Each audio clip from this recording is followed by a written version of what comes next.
Markets rarely make their intentions obvious. Price develops over time, transitions between phases, and leaves structural clues as control shifts from one side to the other.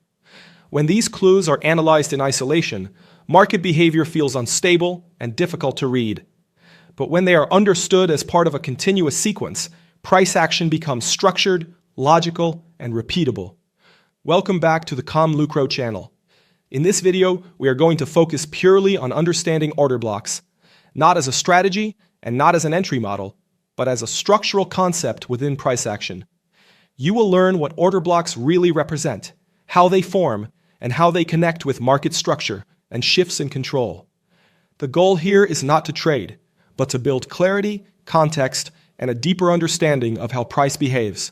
If you enjoy this kind of content, make sure to like the video, subscribe, and turn on notifications so you do not miss what comes next. And let us know in the comments what topics you want us to cover next. You will also find links to our trusted partners in the description. When you use those links, you help support the channel and keep this content moving forward. To begin, let us clarify what an order block actually is. An order block represents a specific area on the chart where a large amount of capital entered the market, usually from big banks or major institutions, often referred to as smart money. Because these participants operate with significant size, their activity tends to produce strong and visible price movements. When price accelerates sharply away from a particular level, like in this example, it often signals that institutional orders were placed there. Moves of this magnitude require heavy buying or selling pressure, and the zone where those orders were executed is what we call an order block. In general, order blocks fall into two main categories. Bullish order blocks are created by aggressive buying activity, while bearish order blocks are created by strong selling pressure. In this video, bullish order blocks will be marked in blue and bearish order blocks in purple, although the specific colors are entirely up to personal preference. Once an order block has been clearly identified, it often becomes an area of interest because price has a tendency to revisit and react from that zone. It is common to see price return to the order block and then respond with a bounce or continuation. In this example, entering at the order block would have produced a favorable move, clearly illustrating how price can react around these areas. At this point, you might be wondering whether order blocks are the same thing as support and resistance. While both concepts are used to identify important price levels, they are not identical, and there are key differences between how they function and how they are defined. The first difference lies in how each one forms. Order blocks are identified based on strong and impulsive price movement away from a specific area. When price expands aggressively from a level, that area can be marked as an order block. Support and resistance, on the other hand, require visible reactions over time. If price rejects a level once and then rejects it again later, that repeated reaction allows us to define a support or resistance level. Another important distinction is the way these levels are drawn on the chart.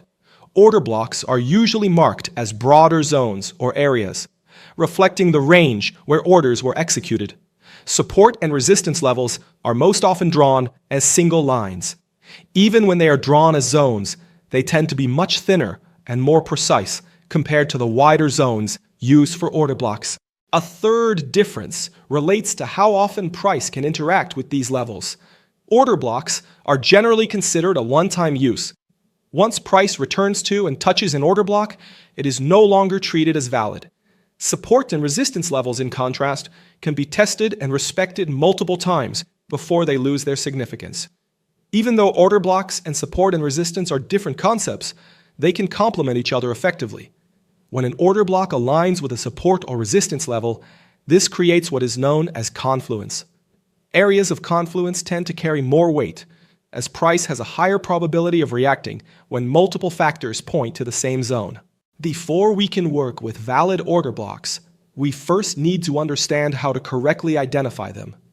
Earlier, we mentioned that strong price movement away from an area can point to an order block. However, it is important to clarify that this alone is not enough. A significant move by itself does not automatically confirm an order block. There are specific conditions that must be met for an order block to be considered valid. With that in mind, there are 3 key rules used to define a valid order block. These rules are essential because without them, it becomes very easy to mislabel random price movements as meaningful structures. The first rule focuses on the presence of a fair value gap. For price to qualify as an order block, it must create a fair value gap immediately afterward. This gap is often referred to as inefficiency or imbalance. Whenever you hear these terms, they are simply different ways of describing a fair value gap in price delivery. To make this clearer, let us look at an example. Here we have 2 price movements that appear very similar at first glance, as both move strongly to the upside. The difference becomes clear when we look closer. The example on the left shows a gap between the upper wick of the first candle and the lower wick of the third candle. In the example on the right, no such gap exists because the wicks overlap with the candle body. This gap is what defines inefficiency or imbalance. Even though both moves are strong, only the left example qualifies as a valid order block. To mark it, we take the candle just before the inefficiency and draw a rectangle covering the entire candle from the highest wick to the lowest wick. The second rule is that an order block must remain unmitigated. In most cases, order blocks are considered a one-time use. Once price returns and touches the order block, even if it is only a wick, that order block is no longer considered valid and should not be reused. To illustrate this, imagine you identify a gap or inefficiency on the chart and decide to mark it as an order block. If price later returns and touches that zone, even if only with a wick, the order block is considered tested. Once tested, it is no longer valid and should not be treated as a fresh order block. Although there are approaches that reuse mitigated order blocks, those will be discussed in other videos. For now, the key idea to remember is that order blocks are generally treated as a one-time use. The third rule, and the most important one, is that a valid order block must lead to either a break of structure or a change of character after it forms.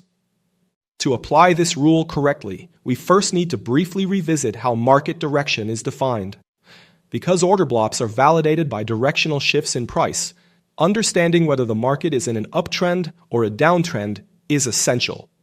With that in mind, let's quickly review how market structure is used to determine direction. So, how do we actually determine whether a market is in an uptrend or a downtrend? Markets move through different phases. At times, price trends higher in an uptrend. At other times, it trends lower in a downtrend. And there are also periods of consolidation where price moves sideways and direction is less clear. In this video, we will focus specifically on trending conditions. Let us take an uptrend as an example. During an uptrend, the market does not move straight up.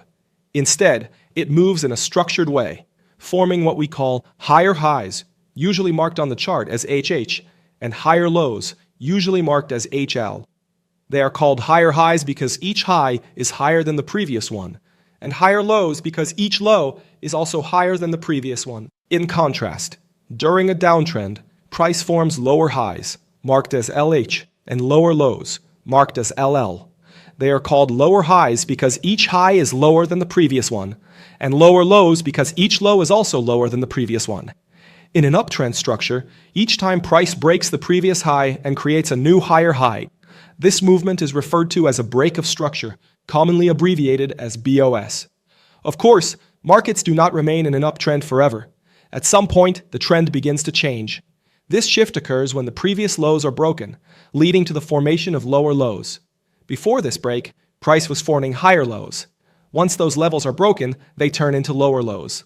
This break of the previous lows during an uptrend is known as a change of character, often abbreviated as CHoCH.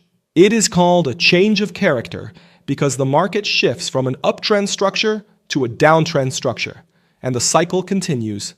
During a downtrend, price forms lower highs and lower lows. Each time a previous low is broken, that move is considered a break of structure, or BOS. Later, if price breaks the previous highs and forms higher highs during a downtrend, that move is again referred to as a change of character, or CHoCH. This is a brief overview of how break of structure, BOS, and change of character, CHoCH, work together to describe shifts in market direction. With that context established, we can now return to order blocks. For an order block to be considered valid, price must move with intention afterward, producing either a break of structure or a change of character. To see how this works in practice, let us look at an example. In this chart, price makes a strong move upward and leaves behind a gap or inefficiency, suggesting a potential order block. However, this alone is not enough to immediately draw the order block. We must first observe whether price produces a break of structure or a change of character afterward. At this stage, we can see that price has not yet broken the previous highs, meaning a break of structure has not occurred. Because of that, we wait and allow price to continue developing. Once price eventually breaks this high and creates a break of structure, that is the moment when we can draw the order block on the candle just before the inefficiency. In the next example, price again moves aggressively upward, creates inefficiency, and then follows through by breaking previous highs. Since this sequence results in a clear break of structure, it confirms another valid order block that can be drawn. Now let us examine a different scenario. In this chart, price is producing higher highs and higher lows, and we can identify a potential order block due to the presence of inefficiency. However, because price has not yet formed higher highs beyond the structure, this order block cannot be considered valid at this stage. After some time, price moves downward and creates another possible order block, this time on the bearish side. This is visible through the strong downward move combined with inefficiency on the red candle. Shortly after, price breaks the previous structural lows, forming lower lows. Since this happens during an uptrend, it qualifies as a change of character, confirming that market structure has shifted into a downtrend. At this point, our focus shifts to the most recent order block that aligns with the new trend, which is the bearish order block. The earlier bullish order block is invalid because higher highs were never formed, while the bearish order block is valid due to the confirmed change of character. In this next example, we once again observe a strong upward move accompanied by inefficiency, suggesting a potential order block. However, without a confirmed break of structure, this order block remains invalid. At this point, there is an important detail that can help improve how you use order blocks within your execution and overall framework. If we draw a Fibonacci retracement on this move, we can see that price reacts strongly within the optimal trading zone, which lies between the 0.618 and 0.786 retracement levels. If you are using the OTE concept and did not enter the trade when price initially retraced into this zone, you may still anticipate a potential reaction at this order block. Even though this order block remains technically invalid because structure has not yet been broken, it shows strong signs of behaving like a valid order block. In this scenario, if you had entered a long position in either of these situations, the trade would have resulted in a profitable outcome. Later on, we can see the formation of another order block, followed by an imbalance, forming within the OTE retracement zone. This sequence creates another high-quality area that can also serve as an excellent opportunity for a long entry. Before we wrap this up, we're going to briefly show a short clip from our video dedicated to the OTE concept. In that video, we explained how the optimal trading zone can be combined with order blocks, imbalances, fair value gaps, and other structural concepts. We strongly recommend watching the full video for a deeper and more complete understanding. Let us take a quick look. So, what is ICT's optimal trading zone and optimal trade entry? This is a structured trade entry framework built around price swings, Fibonacci retracements, and market structure. Its goal is to identify where a pullback is most likely to end, allowing traders to enter with precision instead of chasing price or reacting late. After a valid impulsive move breaks market structure, we apply the retracement tool to define the correction range. The optimal trading zone, located between the 61.8% and 78.6% levels, highlights areas where institutional participation is likely to return in the direction of the dominant trend. By combining market direction, price swings, and optimal entry placement with concepts such as fair value gaps and multi-time frame confirmation, This model creates a clear, repeatable framework for high-probability trade entries. Please also remember that the mission of the ComLucro channel is simple. We focus on giving traders clarity, confidence, and structure, so market decisions are made with discipline and intention. On this channel, you will find complete courses built as a true trading masterclass. We teach market structure, higher time frame trading, and supply and demand, always focused on understanding price behavior and executing with a professional mindset. We also go deep into trading psychology, risk management, and consistency, because trading is not just about charts. It is about mindset, discipline, and structured execution over time. There are no shortcuts. Real progress comes from continuous learning and practice.